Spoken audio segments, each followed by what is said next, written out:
Focus on the savvy side of 9 to 5 with the Focus Group. Try, really try. Listen, laugh, and learn with Tim and John. I never try anything. I just do it. Hey, welcome back to the Focus Group and the Blue Shirt Club. It's Tim Bennett here with my good friend and co-host John Nash, and joining us is Matt Skallerud, and we're all in our blue shirts. Now, we said no green. We said no green, John and there was no. usually don't. There was no. This is an accident. Usually in a and little this is suit. a total accident. But we all look great, and we all look svelte. Blue Shirt Club. Blue makes us look thin. So that's what we're going to do. So, Gorgeous. hey, Matt does Gorgeous. a segment with us quarterly. It's an influencer spotlight. And so we had him join us today here in the depths of Pride, I guess. Happy Pride. Top of the pride. Top of the Pride. to you. John's the Pride Our leprechaun. Leprechaun. Leprechaun. What did I say? Every week you say leprechaun. Where did I get that from? Leprechaun. And you're just fixing me now? Well, I fixed you last week too. Did I say leprechaun? Last week too. Yeah, it's a tick. Don't worry about it. Don't worry. No, Let's I'm focus mortified. on that dump truck you want to drive down the No, I'm highway. mortified. And ram into people. You know, before we started, Matt, we had said you're probably among Yes, the three of us, a handful of people who have been in the trenches since I would say the 90s, late 80s, early 90s, and trying to legitimize the LGBT consumer. And we've seen a lot of people come and go, and you're one of the few that have evolved and survived. So congratulations Thanks. as we are here in Pride Month. So what do you have going on? Pride is crazy right now. Is it? It's just, especially with everything I'm paying attention to, trying to look at Instagram, Twitter, see where it's all at. Because, it's great. Twitter, they embrace it. They've got if you hashtag Pride 2018 or Pride Month or Pride in almost any language, they put this little beautiful icon, emoji, onto, they kind of append it on automatically. So all it does is just make everything jump out as beautiful little heart with a rainbow.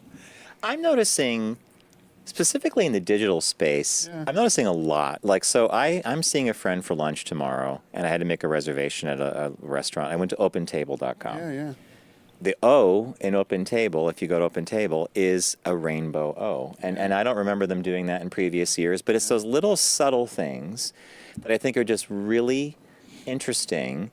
And I'm wondering where that comes from. Is that internally driven by some of these companies? Yeah, it's just Pride Month has really taken hold as like a cultural phenomenon now. And so whether it's Twitter embracing it with their style, Instagram doing the same, where they put like a rainbow hue across the word prides and all things LGBT. But you're seeing on the company and corporate level, they're just the embracing, no matter what direction the politics seems to sound, companies are still just marching right along and understanding that. That's good. Well said, yeah. So I think I've said this before, but sometimes I struggle with searching with the hashtag. Yeah. And so if you just went into a search engine and you did hashtag Pride 2018, Yeah. so how does it aggregate what gets brought up, or is it just all in time? Is it done in time, or is it done on popularity? Well, the search engine's not, Google's going to just show you that Twitter and Instagram have a page that summarizes it. So that's a quick and easy way. Type in Google, hashtag Pride 2018. They'll give you a top link to Twitter. Click that. Now they're going to give you all the top conversations, just the same way that Instagram will give you all the top photo uploads over the last few months that are based on that hashtag. And then from there, that way you get to see the most relevant, not just everything that's thrown out there. And that's primarily where you're seeing companies truly embrace Pride, is through they put a hashtag together for their campaigns and they go to town. Now, is anybody using, first, are you yourself doing this, but are you using the Instagram story feature? No. I find that. And what, can you tell us what a story is? Because I've been trying Instagram? Yeah, it's a series of posts that are linked together, or is it one long one that I can't really make my... I'll probably butcher it myself because it really comes from that. I would say younger people use it more than anything else. So it's a collection of things? But it comes from Snapchat. Just Snapchat was doing that, where Snapchat made it so you can, kind of almost turn your life into a series of photos, but you can really like customize them and put little messages on it. And so forth. And hashtags, of course, now work because once Instagram got a hold of it, they started to kind of take it to another level.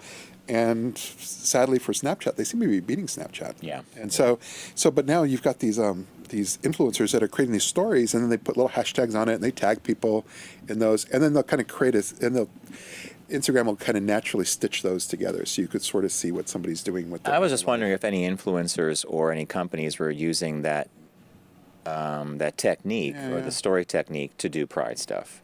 I guess it maybe doesn't matter. That's just a way of grouping posts and pictures or something in But hashtags. they only last like 24 hours and then they're gone. So it all I didn't know that. disappears. Okay. Yeah, the whole stories world kind of disappears. That's even on Instagram? Yeah. Oh, I didn't know that. I thought that was okay. So it's all much more of an immediacy. People use it because they're seeing what are all my friends doing now. Now, Yeah. okay. If you miss it, you miss it. You really miss it, yeah. So, and that's always I like been life. But isn't that, So that's one world. The digital actually mirrors the real world. If I didn't see that party, I didn't even go to that party. isn't that a business struggle? Because if everybody was using, and we'll just use the example of 2018 Pride, Yeah. and obviously some story or some tweets or well, they're going to get more traction than others. Yeah. And so how do you go to the next level down to say, okay, I don't want to be, if there's 10,000 people using 2018 Pride, how am I going to get seen versus Differentiation? Yeah, because if you're McDonald's and Burger King's using it or all these other people are using it, how do I get to the top? Is it just volume? Yeah, it's well. First, the upside is that most they're not going to use just. Let's in this case use Generic. Pride 2018 because that's generic. It's more like a Walmart compared to some being able to really drill down into your niche. Let's just take for example New York City Pride. So New York City is now going to have pretty much you'll see that people are using both hashtag NYC Pride and hashtag NYC Pride 2018. For prides, that seems to be the two. People just use them intermittently.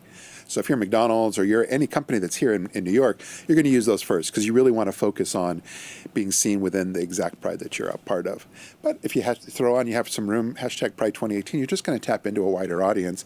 And if your tweet has really taken off or your Instagram post has taken off and you've got a lot of comments and likes, then it's going to rise to the surface on all those. If somebody's searching or just kind of reviewing NYC Pride, hashtag NYC Pride or hashtag Pride 2018. Now, speaking of companies, you were going to speak to us about one that was a bit of a surprise to me. Yeah. Not that they are doing it, but the length of time they have been in the market, and that's Procter & Gamble, or P&G, one of the largest packaged good companies in the world, right? And the other was T-Mobile. Yeah. So P&G has been doing this since 1994, which was an eye-opener to maybe even earlier. 92 but maybe? 92. They did domestic partnership. Ship benefits in 92. So how do they utilize Pride? I mean, they gave us a couple of examples. Gus Kenworthy was the Head & Shoulders spokesperson, and I think they called that on the shoulders of greatness or something. Are they creating short-form content? Are they doing posts? And I wonder how that's received by the LGBT community. Well, this year they're a little different than others because they've kind of, they probably would say they've evolved, where it's not just an LGBT campaign. Their hashtag that they're running with is hashtag love without bias. That's it, love without bias. So it kind of has an edge to LGBT, but then it doesn't. It kind of attaches to any communities that feel like they've been marginalized, I suppose. And so they've got a whole video campaign series that they're putting together that's interviews with a variety of different people that have a story to tell with this love without bias hashtag theme. And then they're running it mostly on Instagram. So you go on Instagram and you see the whole campaign from Procter & Gamble kind of come to life. And They didn't choose Facebook as a platform? well, you wouldn't. See, that's the thing, Facebook wouldn't really make sense because Facebook, you're still limited. First, if it's the individuals they're talking about, you're still limited to whoever their maximum 5,000 friends are going to be. And if you put it on the Procter & Gamble business page, it just gets lost in the shuffle. So by putting it on Instagram, at least you can really tap a wide audience. It's not limited. And So that's key. So there is no upper limit. It can go as far as it needs to go. That's why people even use hashtags on Instagram and Twitter, but not as much on Facebook. Because Facebook, there's no real reason to. You're reaching your people just because it's limited to your friends, family, Circle. and, So your Instagram, circle. you can have as many friends. You're not limited by the amount of. You're not limited by how many people can look at you, but you are limited by how many people you can look at, which is 7,500. So that's why it's more of like a look at me, celebrity. Right. It resonates more in that direction because it's much more about look what I'm doing now, as opposed to let's look at each other, which is why Twitter is let's look at each other. What I thought was interesting about them, and John had mentioned this, that they started some of the campaigns during the Winter Olympics, and that's where I think we saw the Head and Shoulders commercial with Gus Kenworthy. Yeah. I did take.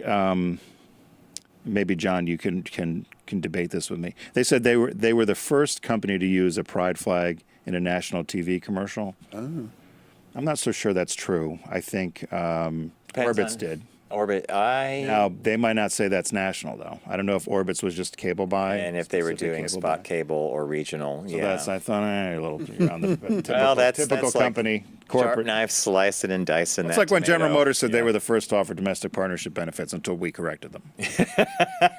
I think nowadays people ignore all that. I'm the biggest. This is the first, because you hear it from so many, and you're like, there's no the fact checking. Yeah. Fact checking is a little tough nowadays. And sadly, that the history doesn't always carry the weight with the consumer as it used to, depending on the age, I think. Yeah.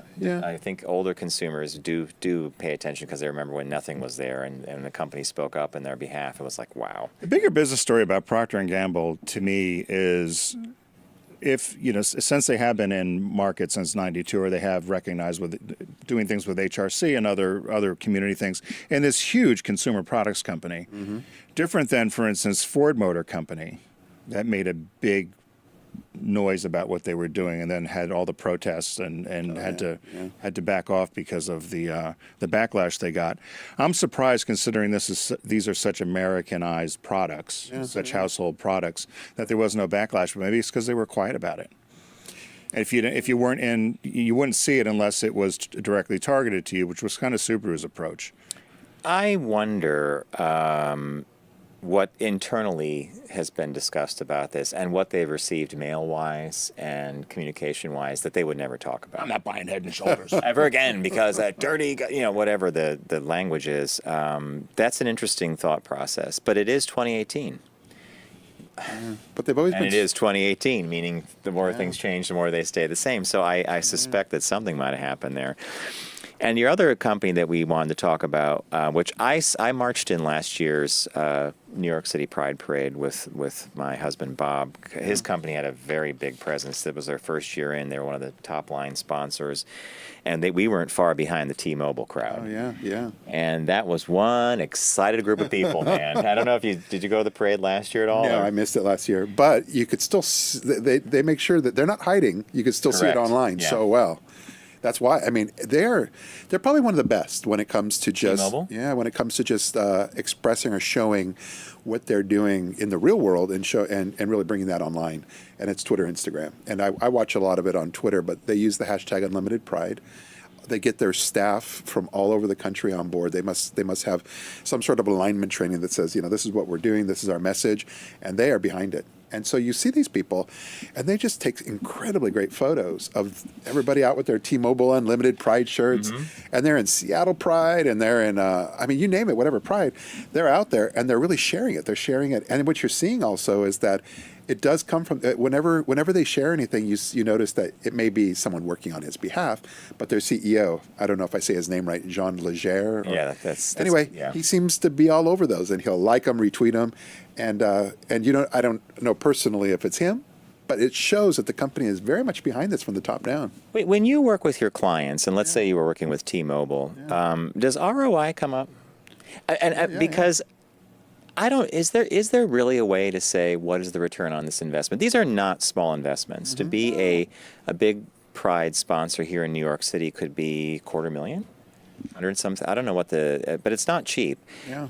Or is that not a concern? Or is the buzz and the social discussion the more important return on the investment? Well, now they probably get two different areas that they can monitor, because when they're at Pride, I'm sure many companies have some sort of activation measurement system. So they're just trying to figure out how many people were we able to sign up. And so every company's different, but I'm assuming T-Mobile and others have something, some way. Oh, you of mean like looking they're at that. handing out little 10% off or Yes. something that the That would be consumer fun. could use that they would say, I track that to that Pride event. Or I know when we used to do events or corporate events, you would look, and you guys would know the number better than me, but just for quick math, how many people really watch the New York City Pride Parade? Oh my God, I don't know. million? Yeah, it's a huge parade. So if you said, okay, what would it cost me to buy? How much money would I put in LGBT media to reach 2 million people? Because people do pay attention who's going down the street, right? Yeah. So if 1 million people paid attention who's going down the street of the 3 million that are there, what would it cost me to reach 1 million people in a magazine? What's the cost Or- of someone's attention? Right. Yeah. And so then you would say, okay, so I'm I could either do this or do that. Yeah. And the live version of the T-Mobile float and the interaction with the crowd may be a better ROI. But you're right. You're not going to be able to exactly measure it. We joked about that with Wells Fargo when they took the chuck wagon. You chuck called wagon. it. I called The it, but the stagecoach up and down. We were at Pride in Fort Lauderdale. Fort Lauderdale during a huge thunderstorm. Hurricane. And we were just finishing a broadcast for the bar we were at, Georgie's Alibi, was it? They were serving us Long Island iced teas. We don't really remember. I've had those there. Yeah, in the bell jar thing. Yeah. You don't really remember what we talked about. I know Cupcake Vodka people were behind with their outfits all just dripping and wet. But here comes the stagecoach. Here comes the stagecoach. Like they drag that thing up from pride to pride to pride. Yeah. And it's everybody hoots and hollers and screams when they see it. How do you say, what do I get out of that? I think I only asked that because we're put in these positions, and Matt in particular, because you're interfacing with your clients. Oh, yeah, what am a I going to lot. get? Yeah. And you have to kind of thread that needle, I guess, and say, well, you might not get this, but you're going to get this. But social's now so much more measurable than it was before. And so, banner ads typically used to be how many people saw the banner ad and how many people clicked. But on social, you see how many people saw your post, how many people clicked, but also how many people engaged with it, either liked it or shared it or retweeted it. Okay. And all that becomes part of an equation that can be measured as well. And then if there can be use this coupon code or whatever, that's all doable also. But primarily, the measurement side is pretty well down. Are you good about doing that, liking things, knowing that that's a measurement? Because I think a lot of people just, that's cool, and they might not hit the like or might not hit the share. Which is why it's nice. In general, it's just sort of a averaging numbers game, which just means that way you always know how well somebody's doing. So let's just say someone's got a Twitter profile and they have 100,000 followers, and they post all these things all day, but they have 1 or 2 likes. Well, by default, you absolutely know that almost no one saw it, because if people saw it, Math's a nasty thing, right? If they have 100,000 people, but only 2 people liked it. Math is nasty, and it's all just very transparent. So, because in general, if you had 1,000 people see a post, the minimum you would probably get is 1% engagement, which means you'd probably have at least 10 likes out of 1,000 viewing. So if you've got 100,000 people following, you would assume there was thousands 10,000 looking likes. at it, so you would see all the likes. But you're not. You are if you're like Tyler Oakley and you're engaged with your audience. That goes back to what we talked about before. Yeah. If it's a two-way street and you're actually doing the things right. But if you're not and you're just posting, the numbers game isn't the people following and so forth. It's really how engaged are people with the posts of that thing. How does that happen, though? If you have, because we know people that have these astronomical numbers in podcasting or something. But you're right. You look at it and 2 people liked it or 1 person shared it. How does that happen, though? How did they get so many? Well, Unilever's actually gone after it publicly. I mean, as far as saying, we want to work in this environment, we want to work with influencers, but too many of you guys have been buying your followers. So they're buying the followers. Okay. And so what they're doing is there are systems, though, in place to be able to figure out how many of those are real and how many are not. But you could, as a common regular person, you could just click and you could get a pretty good sense right away if the followers are real or if they're not. They're just fake followers. Don't usually have pictures. They have funny little. Yeah. So where do you buy them? Overseas? China? No. Actually, we're all constantly solicited. It's this stuff is just like it's the number of people on Twitter and more on Instagram. Just soliciting that, it's strong. They're So always. I've never gotten anything for that to buy. Yeah, you have to ignore them. You don't follow them. You don't want nothing to do with them because they're toxic. And that's for Instagram and Twitter. On Facebook, I got a lot of friend requests from people, and you go to the page, and there's a profile picture, a couple other things, and I always look for mutual friends. And if I see no mutual friends or no friends at all, I'm like, this is totally. Yeah, you can't be following those people. Yeah, you don't want to click on that. Wow. Yeah. So are you going to go to the parade? So New York's. Well, you're York's traveling, parade, aren't you? No, actually, I'm here. I'm here for New York's parade today. Yeah. It's this weekend. coming Sunday. Yeah, We're going to be there. We're going to be there, with the booth, and we have some influencers from Michigan coming out from Detroit. They're going to come out and do their thing, so it should be fun. Why Michigan? Oh, they just we work with folks all over the country now, and they just happen to be working with us and saying we want to come to New York, and we said, hey, we want to have you. We have a booth. Yeah, Come on in. yeah. I feel like an old salt, but is there still the circuit parties and all the boom, boom, boom? There are the dances. There's some Pier dance. There's some roof. There isn't pier dance was moved north because the city is actually repairing the pier that they used to have it on. So it's up in the 40s, I think, or. Okay.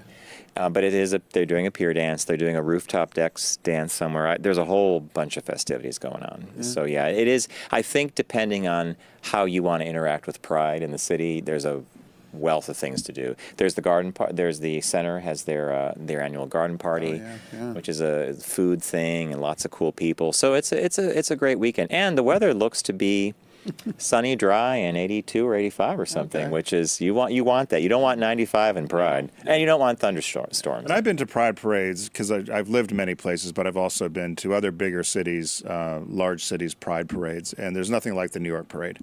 And so if you happen to be in New York or you're close by and you want to experience it, it's worth the trip and worth the visit. Coming up from Philly, we used to come all the time. I haven't been in a number of years, but it is by far probably the grandest. Granddaddy. The granddaddy. I used to always watch, and when I marched with Bob last year, I was totally blown away by the response from the people on the sides of the road.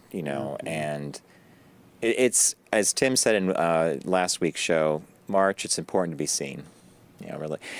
Anyway, Matt, you're going to be joining us again in the near future, and you're going to be bringing some of those aforementioned influencers into the studio with you. Yes. But I want to thank you for joining us today on the show and talking about this. Is all kind of fascinating to us because it's a conversation that we used to have differently back when we were all first starting out, and you've actually transitioned, as Tim said when we brought you on for the segment, through all these things really beautifully. So it's a pleasure to have you on and to see you again. And we're going to see you in probably like a couple weeks. July, August. Yeah, something there when we can get schedules arranged. Yes. When you're here. I didn't think summer schedules were going to be so tough, but they seem to be.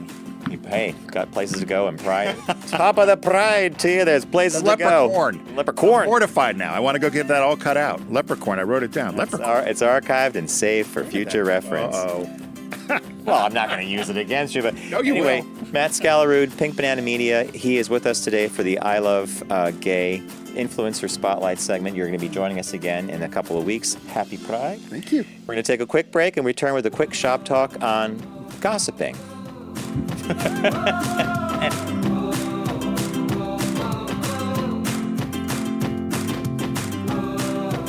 Brought to you by Volkswagen. Visit VW.com to learn more.